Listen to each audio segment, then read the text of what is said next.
ในค่ำคืนของวันที่9 กุมภาพันธ์ 2026 นี้อยู่ที่เมืองไซเซธาแขวงอัตตปือได้จัดงานวางแสดงศิลปะและกายศิลป์จากหน่วยศิลปะและกายศิลป์ของกระทรวงป้องกันความสงบและกระทรวงวัฒนธรรมและการท่องเที่ยวเพื่อต้อนรับบันเลือกตั้งสมาชิกสภาแห่งชาติสุดที่ 10 และสมาชิกสภาประชาชนแขวงสุดที่ 5 พร้อมทางเป็นส่วนหนึ่งในการก้าวเกี่ยมเฉลิมฉลองวันสร้างตั้งกำลังป้องกันความสงบครบรอบ 65 ปี เข้าร่วมรับชมงานมีทานสมใสแก้วมณีวันเลขาพักเมืองไซเซธามีทานนางไหลทองไซยะซอนห้องหัวหน้ากรมโฆษณาอบรมกรมใหญ่การเมืองกระทรวงป้องกันความสงบพร้อมโดยคณะผักคณะนำของเมืองและประชาชนระดับเผ่าในเมืองเข้าร่วมในโอกาสดังกล่าวทานคำแบนแก้วนิสวรรณห้องเลขาพักเมืองหัวหน้าคณะจัดตั้งเมืองห้องประธานคณะกรรมการเลือกตั้งขั้นเมืองได้กล่าวเปิดงานว่าโดยปฏิบัติตามแผนการเคลื่อนไหวเพียงงานโฆษณาขบวนการของอนุกรรมการระดับชาติแมนเป็นการสร้างขบวนการเวียกงานโฆษณาขบวนการของอนุกรรมการกำลังหับตอนปั้นเลือกตั้งสมาชิกสภาแห่งชาติสุดที่ 10 และสมาชิกสภาประชาชนแขวงสุดที่ 5 และเป็นเหตุการณ์การเมืองสำคัญอีกครั้งหนึ่งของพรรคเฮาแม้นการเสริมขยายอย่างแข็งแรงการปฏิบัติสิทธิประชาธิปไตยของประชาชนลาวระดับเผ่าโดยเฉพาะเป็นผู้มีสิทธิ์ปอนบัตรเลือกตั้งตื่นตัวสมัครใจไปใช้สิทธิ์เลือกตั้งเอาผู้แทนของตนเป็นสมาชิกสภาแห่งชาติสุดที่ 10 และสมาชิกสภาประชาชนแขวงสุดที่ 5 เข้าไปเฮ็ดเวียกอยู่สภาแห่งชาติและสภาประชาชนแขวงซึ่งเป็นองค์การตัวแทนแห่งสิทธิและผลประโยชน์ของประชาชนลาวระดับเผ่าเป็นองค์การสูงสุดแห่งอำนาจรัฐเป็นองค์การนิติบัญญัติปฏิบัติภาระบทบาทขับฮ้องเอารัฐธรรมนูญและกฎหมายตกลงปัญหาพื้นฐานสำคัญของประเทศชาติและติดตามกวดกาการเคารพปฏิบัติรัฐธรรมนูญและกฎหมายของบรรดาองค์การบริหารรัฐอีกอย่างหนึ่งก็เพื่อเป็นการต้อนรับวันสร้างตั้งกำลังป้องกันความสงบครบรอบ 65 ปีที่จะมาถึงในบ่มอนี้พร้อมกันนี้งานดังกล่าวยังเป็นการสร้างบรรยากาศเบิกบานมนต์ซื่นให้แก่พ่อแม่ประชาชนช่วยสุขยุเศรษฐกิจการค้าการลงทุนและการท่องเที่ยวของเมืองอีกด้วยงานวักแสดงศิลปะและกายศิลป์ในครั้งนี้ประกอบมี2รายการซึ่งมีการฟ้อนการขับฮ้องบทเพลงเป่าแคนแบบลาวฟ้อนรวมหมู่หญิงฟ้อนรวมหมู่หญิงชายและการแสดงกายศิลป์ซึ่งบรรยากาศภายในงานมันเต็มไปด้วยความคึกคืนบนซื่นสะท้อนให้เห็นถึงน้ำใจหักษาความสามัคคีและอนุรักษ์วัฒนธรรมฮิตคอมพานีอันดีงามของชาติลาวเฮาให้คงอยู่คู่ชาติลาวต่อไปพิธีดังกล่าวได้จัดขึ้นในท้ายอาทิตย์ที่ผ่านมานี้อยู่ที่สมาคมจีนแขวงขับมวนโฮงเฮียนเหลี่ยวตงโดยการเข้าร่วมของทานวันไซพองสวรรค์ทานไซสนาโคตรปูทรเลขาพรรคแขวงขับมวนทานองค์อาจภูมิสวรรค์ประธานสมาคมจีนประจำแขวงขับมวนมีบรรดาทานการนำของแขวงพ่อแม่ประชาชนพ่อค้าสาวขายนักธุรกิจชาวจีนประจำแขวงตลอดถึงพนักงานครูอาจารย์พ่อแม่ผู้ปกครองนักเรียนเข้าร่วมทานองค์อาจภูมิสวรรค์ได้กล่าวว่าการจัดงานบุญปีใหม่กุดจีน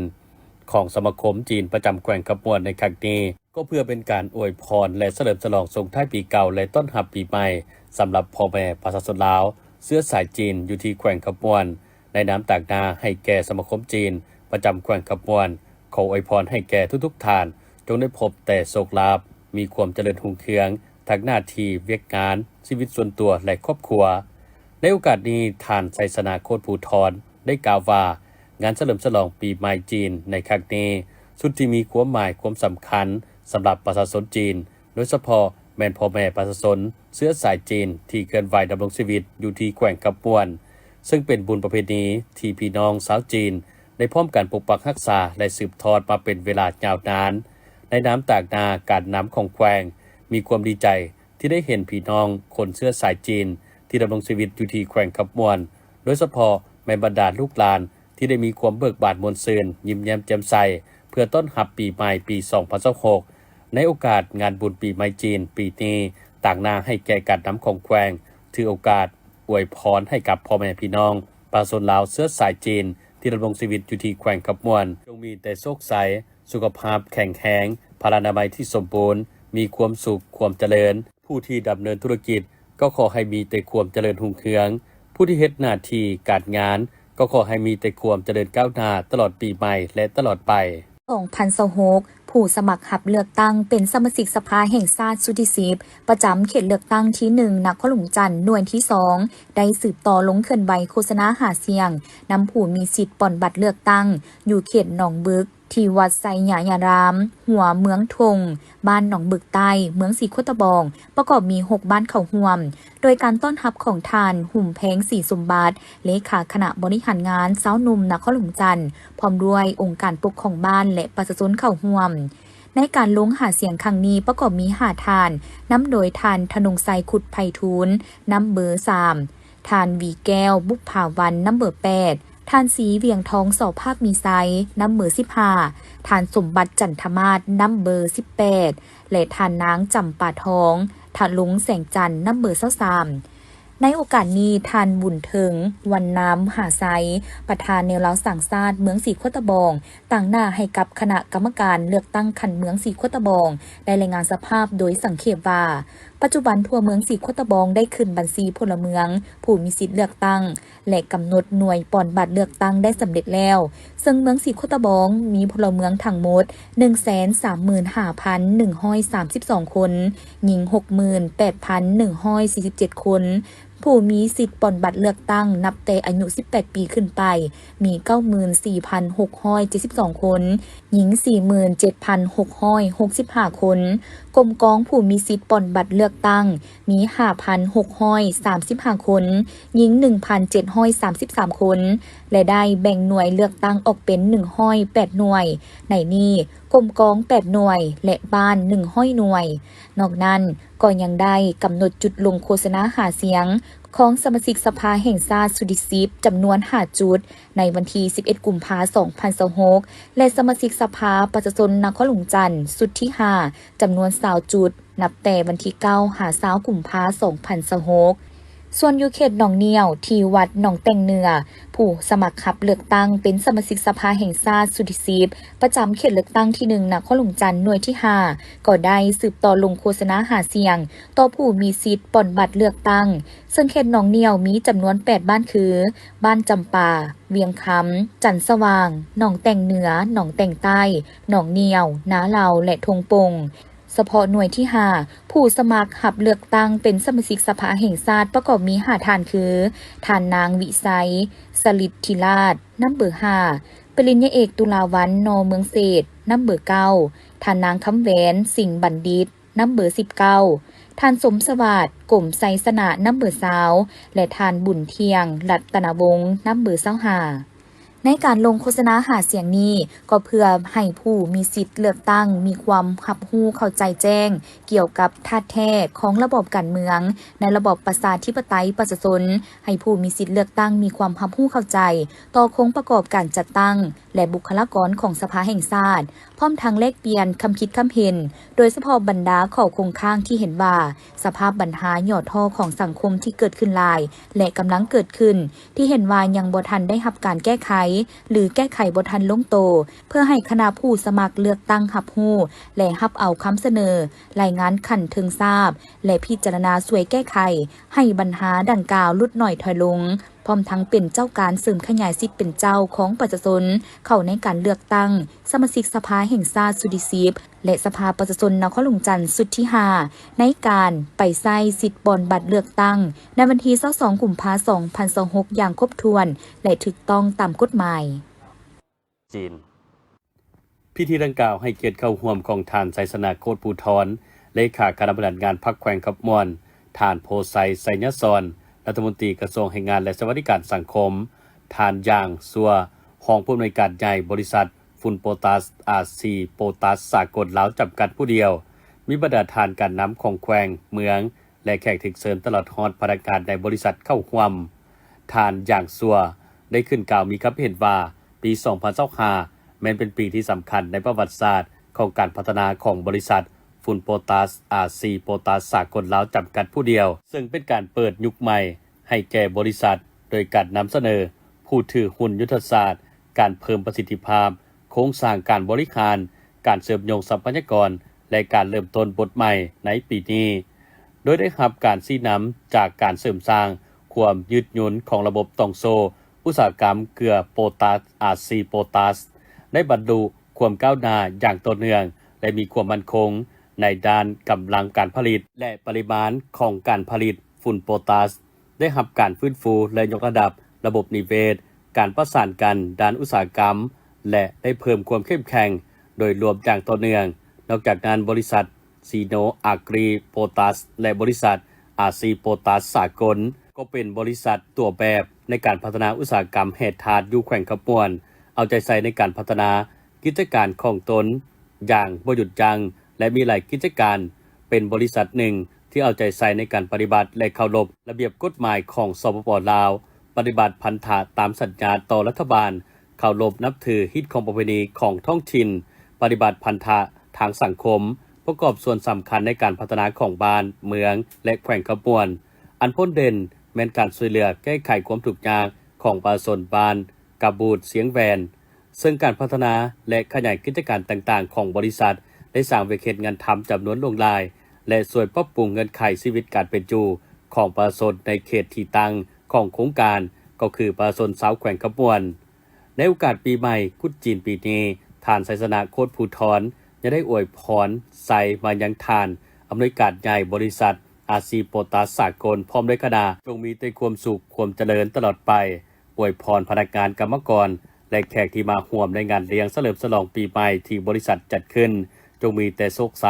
สุขภาพเข้มแข็งมีพลานามัยที่สมบูรณ์มีความสุขความเจริญอวยพรให้การดำเนินธุรกิจของบริษัทอาซีโพแทสสากลจงประสบผลสำเร็จและเจริญรุ่งเรืองขึ้นไปเรื่อยๆผู้รับสมัครเลือกตั้งสมาชิกสภาแห่งชาติสุดที่10เขตเลือกตั้งที่14แขวงสารวันได้สืบต่อเกินใบลงโฆษณาหาเสียงอยู่บ้านลักหางเมืองสะมวยแขวงสารวันในวันที่11กุมภาพันธ์2026ซึ่งนำพาโดยท่านทองดีจันทวงศ์คณะกรรมการเลือกตั้งขั้นแขวงหัวหน้าอนุกรรมการโฆษณาปลุกระดมขบวนการมีท่านขันไซรัฐเฮาห้องประธานสภาประชาชนแขวงสารวัน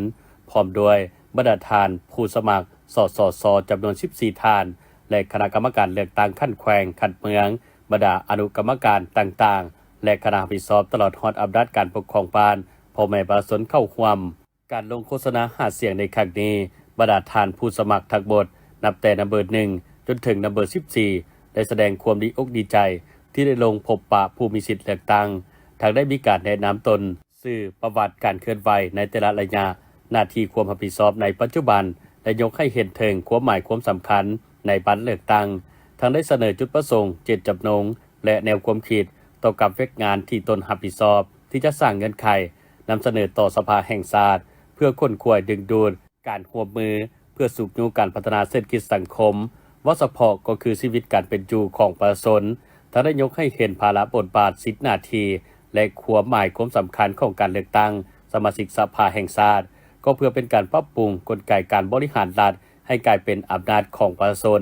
โดยประชาชนและเพื่อประชาชนสูงสุดของประชาชนอย่างแท้จริงเพื่อก้าวไปสู่การเปลี่ยนแปลงและพัฒนาที่ดีขึ้นสร้างตั้งระบบอำนาจรัฐที่เข้มแข็งและโปร่งใสที่หับไซศาสตร์และหับไซประชาชนสำหรับจุดบ้านละหางแมนบ้านหนึ่งที่นอนอยู่ในจุดสุ่มอาตุกมี17บ้านที่ขึ้นกับกำหนด6หน่วยปอนบัตรเลือกตั้งผู้มีสิทธิ์เลือกตั้งตัวจริงทั้งหมดนับแต่อายุ18ปีขึ้นไปมีทั้งหมด 3,194 คนหญิง 1,603 คนการลงเคลื่อนไหวโฆษณาหาเสียงอยู่ที่เมืองสะมวยแม่นกำหนดเอา2จุดคือจุดบ้านละหางและในตอนบ่ายของวันเดียวกันก็ได้ลงหาเสียงอยู่ที่จุดเทศบาลเมือง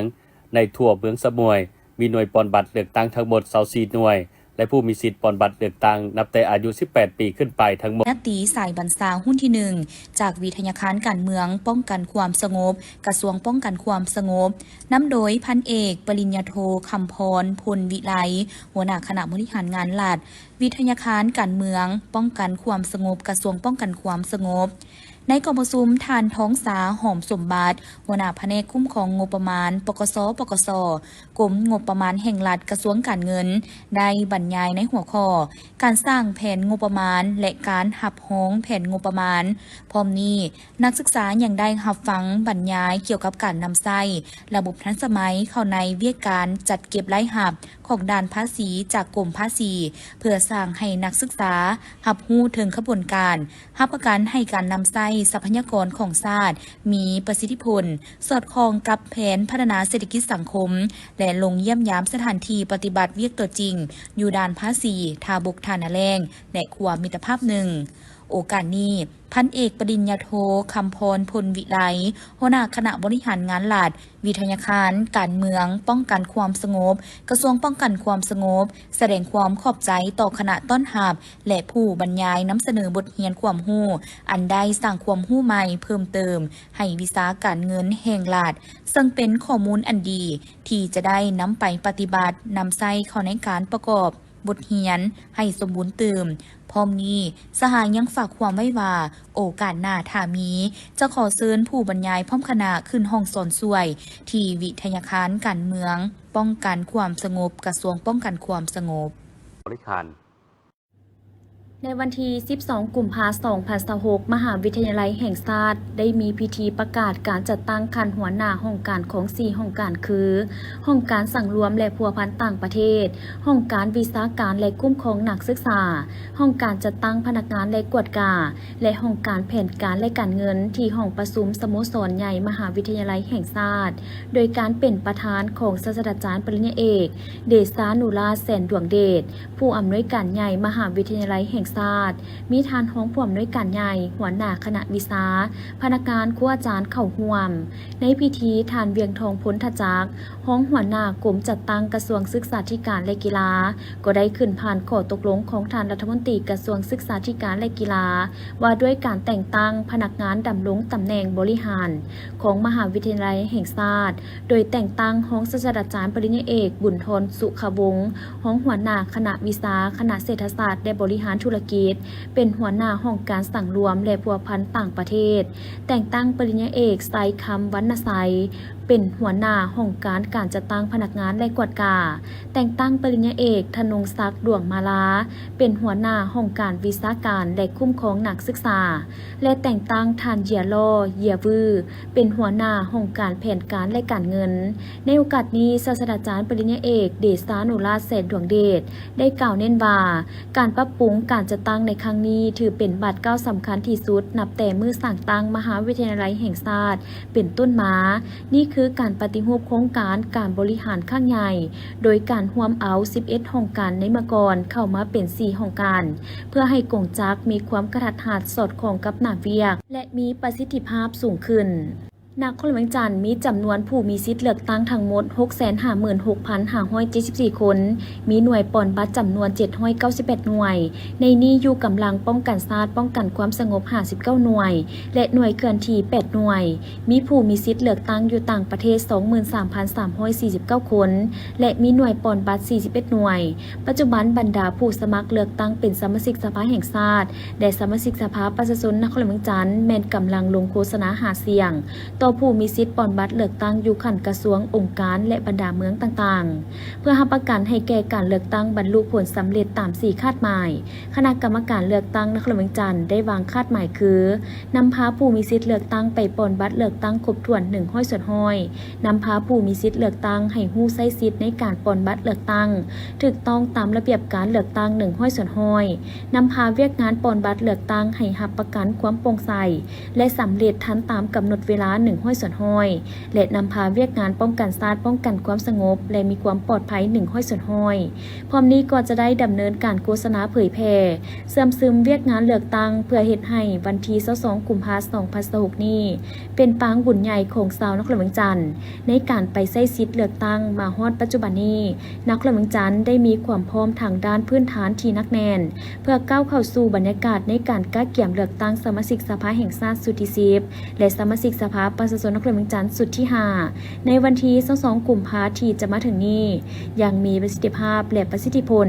รวมทั้งรับประกันได้ทางด้านหลักการพื้นฐานที่กำหนดส่วนทุกท่านประชาชนชาวนครหลวงจันทร์และชาวลาวทั่วประเทศที่มีอายุแต่18ปีขึ้นไปจงร่วมแรงร่วมใจกันเป็นปึกแผ่นแน่นหนาพร้อมกันเข้าร่วมกระบวนการครั้งนี้และพร้อมกันออกไปใช้สิทธิ์พันธะของตนอย่างเต็มส่วนเพื่อคัดเลือกเอาตัวแทนแห่งสิทธิ์และผลประโยชน์ของประชาชนตามรัฐธรรมนูญและกฎหมายกำหนดไว้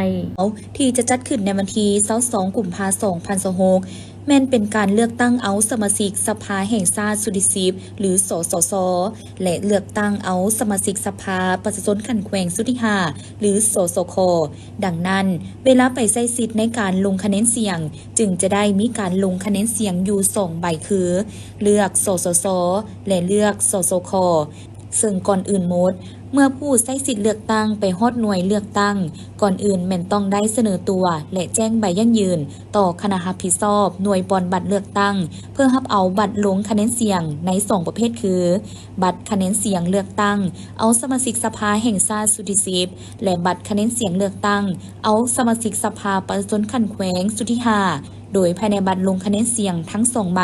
แม้นจะมีรายชื่อผู้รับสมัครเลือกตั้งเป็นสสสและสสคประจำเขตตามลำดับส่วนวิธีการขีดบัตรลงคะแนนเสียงถ้าหากบ่เลือกเอาผู้ใดผู้หนึ่งในบัตรคะแนนเสียงแม่นให้ใส่บิ๊กขีดยาวแต่นำเบอร์จนสุดสื่อและนามสกุลของผู้นั้นไปทั้งห่วงตามที่เห็นในภาพ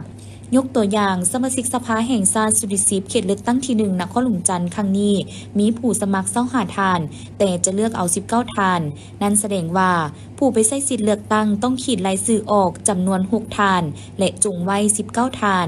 ส่วนสมาชิกสภาประชาชนขันแขวงก็ปฏิบัติเช่นเดียวกันแต่ขึ้นกับว่าเฮาอาศัยอยู่เมืองใดยกตัวอย่างเมืองจันทบุรีนครหลวงจันทร์มีผู้สมัครสมาชิกสภาประชาชนขันแขวงสุธิหาจำนวน7ทานเลือกเอา5ทานนั่นแสดงว่าผู้ใช้สิทธิ์เลือกตั้งภายในเมืองนี้ต้องขีดรายชื่อออกจำนวน2ทานและจงไว้5ทานในนี้การลงคะแนนเสียงแม่นห้ามขีดหมายติ๊กขีดหมายกาและขีดเปื้อนให้ทุกทานขีดยาวแต่เลขลำดับฮอดนามสกุลเท่านั้นถ้าเฮาขีดผิดนั่นแสดงว่าบัตรนั้นเป็นบัตรตายเฮาต้องส่งบัตรที่ขีดผิดนั้นคืนให้คณะรับผิดชอบแล้วไปขอบัตรลงคะแนนเลือกตั้งใบใหม่นำคณะกรรมการเลือกตั้งโดยหลังจากนั้นแม่นให้นำบัตรทั้ง2แบบไปปอนลงใส่หีบให้ถูกต้องบัตรลงคะแนนเสียงเลือกสมาชิกสภาแห่งชาติให้ปอนใส่หีบสมาชิกสภาแห่งชาติส่วนบัตรลงคะแนนเสียงเลือกสมาชิกสภาขันแขวงก็ให้นำไปปอนใส่หีบของสมาชิกสภาประชาชนขันแขวงเพื่อให้การลงคะแนนเสียงเลือกตั้งถูกต้องและมีความเป็นระเบียบเรียบร้อยพลเอกคำเลียงอุทาไกรซอนกรรมการกรมการเมืองศูนย์กลางภาครัฐมนตรีกระทรวงป้องกันประเทศพร้อมโดยคณะได้ลงติดตามสุขนูเวกงานป้องกันชาติป้องกันความสงบให้แก่การเลือกตั้งสมาชิกสภาแห่งชาติสุดที่10และสมาชิกสภาแห่งชาติขั้นแขวงสุดที่5อยู่ที่แขวงบริคำไซปริญญาเอกสอนธนูธรรมวงศ์เลขาคณะบริหารงานพรรคแขวงบริคำไซ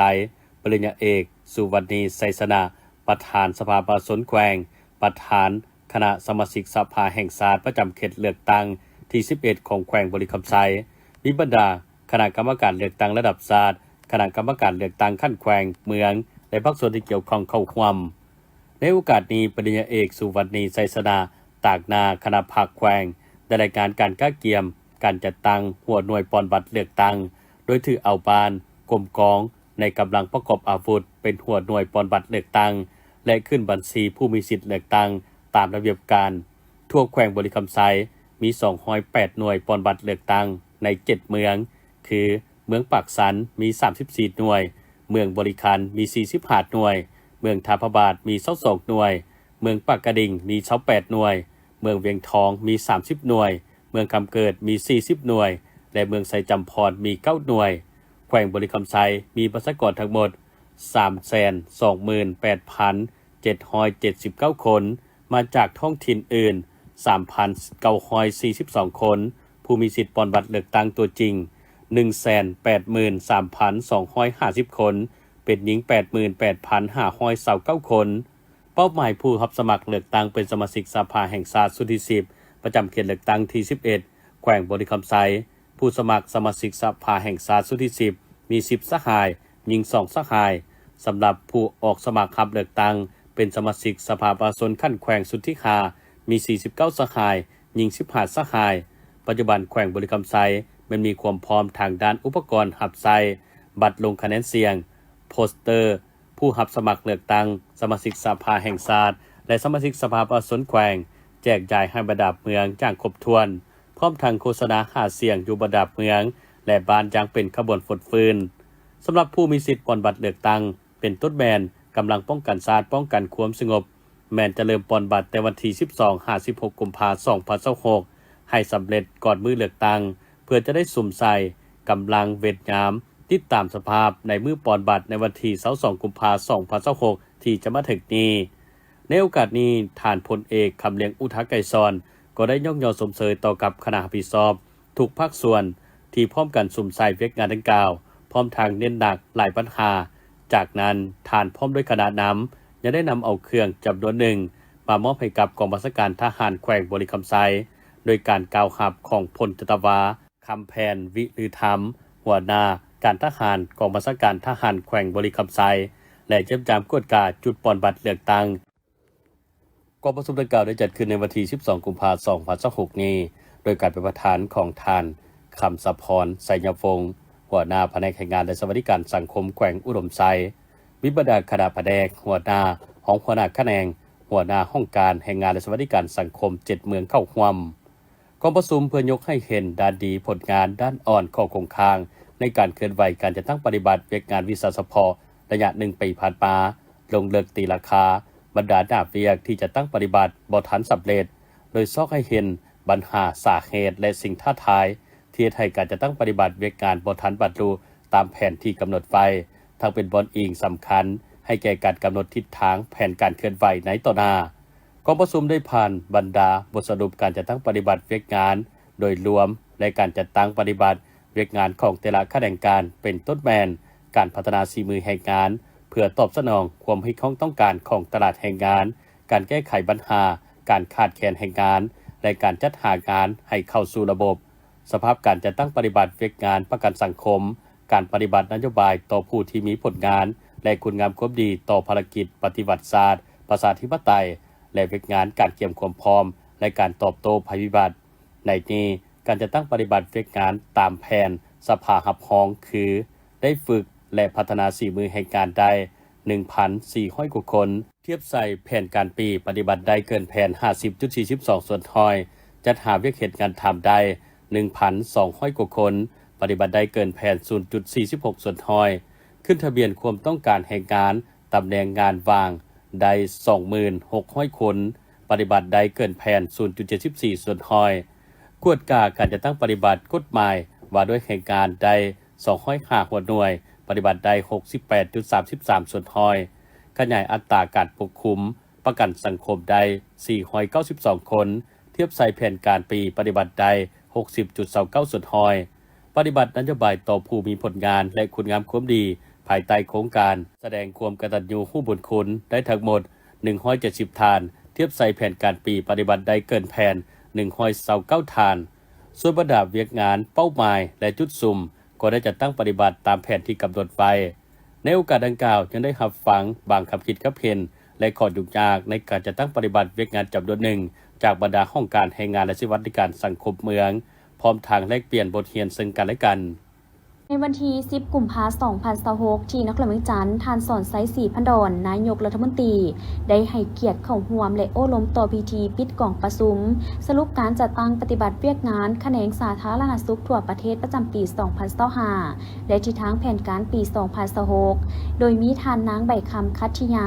รัฐมนตรีกระทรวงสาธารณสุขมีรองรัฐมนตรีผู้อำนวยการบรรดาห้องประธานคณะกรรมการปกครองแขวงนครหลวงจันทร์พร้อมด้วยภาคส่วนที่เกี่ยวข้องเข้าร่วมในโอกาสนี้ท่านสอนไซสีพันดอนได้แสดงความย่องยอสมเสยผลงานและผลสำเร็จของแขนงสาธารณสุขญาติมาได้ในระยะผ่านมาพร้อมทั้งมีคำเห็นชี้นำและเน้นนักบางปัญหาให้แขนงสาธารณสุขสืบต่อเอาใจใส่เวียกงานที่สำคัญจำนวนหนึ่งเป็นต้นให้สุมใส่ปฏิบัติ14คาดหมายที่ติดพันกับการปฏิบัติแผนพัฒนาเศรษฐกิจสังคม5 ปีครั้งที่10 2026-2030และหน้าเวียกในการจัดตั้งพันขยายที่ระบุในดำรัสว่าด้วยการกำหน้าเวียกและแบ่งความรับผิดชอบในการปฏิบัติแผนพัฒนาเศรษฐกิจสังคมแห่งชาติแผนงบประมาณแห่งรัฐและแผนเงินตราประจำปี 2026 พร้อมสู่ส่วนปฏิบัติบรรดาคาดหมายใหญ่ของแขนงการสาธารณสุขให้บรรลุตามแผนที่วางไว้พร้อมนั้นให้สุมใส่สร้างความเข้มแข็งเวียกงานส่งเสริมสุขภาพการพยาธิติดต่อและบ่ติดต่อไปพร้อมกับการสร้างความเข้มแข็งเวียกงานรักษาสุขภาพขั้นต้น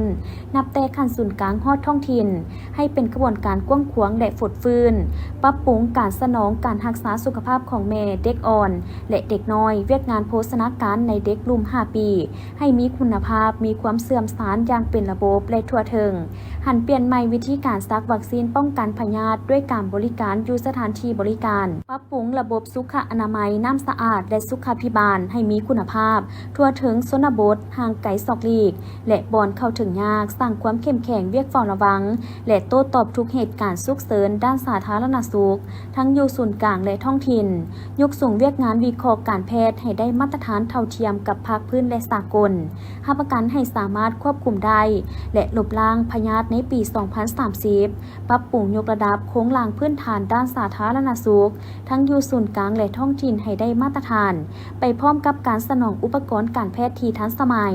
รับประกันการมียาที่มีคุณภาพและเพียงพอต่อการสนองการบริการหันห้องหมอรัฐอยู่คันศูนย์กลางแขวงสู่กลไกกุ้มตนเองและความทันสมัยเทอละก้าวปรับปรุงสูตรบริการให้สมคู่กับการบริการอยู่ห้องหมอแต่ละคันตามนโยบาย 5D 1พอใจและสมราคาค่าบริการให้สมเหตุสมผลเพิ่มทวีความอาจสามารถในการผลิตยาปิ่นปัวและรักษาสุขภาพทั้งยาหลวงและยาพื้นเมืองเพื่อสนองในการสมไส้ภายในมีส่วนส่งออกไปต่างประเทศคุ้มครองการนำเข้ายาอาหารเครื่องดื่มเครื่องสำอางอย่างมีประสิทธิผลและสมการนำเข้าและการผลิตภายในอย่างมีประสิทธิผลและมีความกลมเกลียวกับแขนงการที่เกี่ยวข้องเพิ่มทวีเอาใจใส่ในการอนุรักษ์พืชสัตว์เครื่องป่าของดงเป็นยาที่หายากใกล้จะสูญพันธุ์สุขยุส่งเสริมการค้นคว้าการผลิตและการสมทบกันนำใจยาพื้นเมืองและยาหลวงเข้าในการปิ่นปัวรักษาสุขภาพของประชาชนบรรดาเผ่าให้นับมือไหลขึ้นยกสูงความสามารถการก่อสร้างการนำใช้บุคลากรสาธารณสุขที่มีคุณภาพรับประกันให้สถานที่บริการสาธารณสุขอยู่แต่ละคันมีแพทย์เชี่ยวชาญปฏิรูปสถาบันการศึกษาสาธารณสุขให้มีมาตรฐานและมีคุณภาพเท่าเทียมกับภาคพื้นและสากลไปพร้อมกับการยกสูงเวียกงานการค้นคว้าวิทยาศาสตร์สาธารณสุขเพื่อเพิ่มประสิทธิภาพของการพัฒนาสาธารณสุขอย่างเป็นระบบและต่อเนื่องทันแถวแพทย์หมอให้รักษาน้ำประโยชน์นักรบเสื้อขาวเพื่อสร้างตนให้เป็นแพทย์ปฏิบัติที่มีมาตรฐานนับมือนับสูงขึ้นแขนงสาธารณสุขก็คือบรรดาแพทย์หมอพยาบาลต้องเป็นผู้สะดุ้งไว้เรียนรู้สิ่งใหม่ๆอยู่ทุกเวลาติดตามสภาพการและนำทันสถานการณ์ด้านการเฝ้าระวังแจ้งการล่วงหน้าป้องกันพยาธิและปิ่นปัวพยาธิให้ทันการสืบต่อปฏิบัตินโยบายสาธารณสุขทั่วปวงชน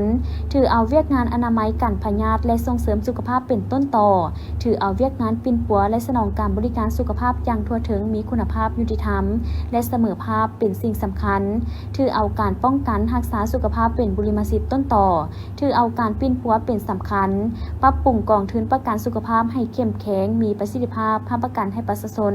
เข้าถึงการบริการที่นับมือนับทั่วถึง